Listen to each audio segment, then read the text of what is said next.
Bharatiya Janata party Junagadh મહાનગર media વિભાગના in charge Sureshbhai પાનસુરિયાની અખબારી યાદી જણાવે છે કે પશ્ચિમ બંગાળ, આસામ, પુડુચેરી વિધાનસભા તેમજ ગુજરાતની ઉમરેઠ વિધાનસભા બેઠક પર ભાજપના ભવ્ય વિજયને પગલે દેશભરના કાર્યકરોમાં ભારે ઉત્સાહ જોવા મળી રહ્યો છે।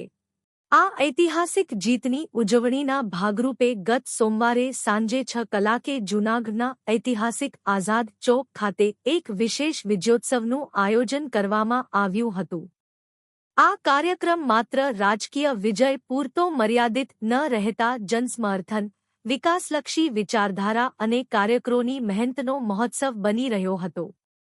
આ પ્રસંગે પશ્ચિમ બંગાળની પ્રખ્યાત ઝાલમુરી અને મીઠાઈઓ વહેંચી તેમજ આકર્ષક આતશબાજી કરીને કાર્યકરોએ જીતનો આનંદ વ્યક્ત કર્યો હતો। આજરોજ ભારતીય જનતા પાર્ટીની સ્થાપના થયા બાદ ભારતીય જનતા પાર્ટીના સ્થાપક ડોક્ટર શ્યામા પ્રસાદ મુખર્જી બંગાળની ધરતી પરથી આવતા હતા। એક દેશ में 2 प्रधान 2 विधान 2 निशान नहीं चलेगा नारा સાથે પોતાને જીવની જયારે આહુતિ આપી એમને આજે સાચી શ્રદ્ધાંજલિ મળી છે। પશ્ચિમ બંગાળમાં ભારતીય જનતા પાર્ટીનો ભવ્ય વિજય થયો છે। અટલજીએ 40 વર્ષ પહેલા કીધું હતું કે અંધેરા છટેગા, સૂરજ નિકલેગા और कमल खिलेगा। તો ભારતીય જનતા પાર્ટીનો જે કમળ જયારે પશ્ચિમ બંગાળમાં ખીલ્યું છે ત્યારે આ વિજય ઉત્સવ માત્ર ને માત્ર આ એક રાજ્ય પૂરતો ન રહેતા આખા દેશમાં વિજયનો ઉત્સવ છે। કારણ કે તે જંગલ રાજનો નાશ થયો છે અને ભગવાધારીઓનું શાસન આવ્યું છે।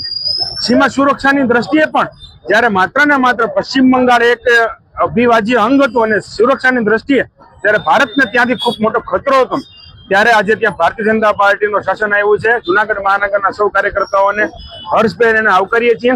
જૂનાગઢ મહાનગરમાંથી પણ 20 જેટલા કાર્યકર્તાઓ પશ્ચિમ બંગાળની ધરતી ઉપર ભારતીય જનતા પાર્ટીનો કમળ ખીલવવા માટે તનતોડ મહેનત કરી હતી।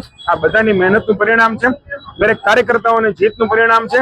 ભારતીય જનતા પાર્ટીના પ્રધાનમંત્રી જ્યારે નરેન્દ્રભાઈ અને અમિતભાઈ દેશ ઉપર શાસન કરી રહ્યા છે ત્યારે વિકાસલક્ષી યોજનાઓને જન સુધી પહોંચાડવા માટેની વિકાસની રાજનીતિનું પરિણામ છે અને આ પરિણામને જૂનાગઢ મહાનગર હર્ષભેર ઉજવ્યું છે।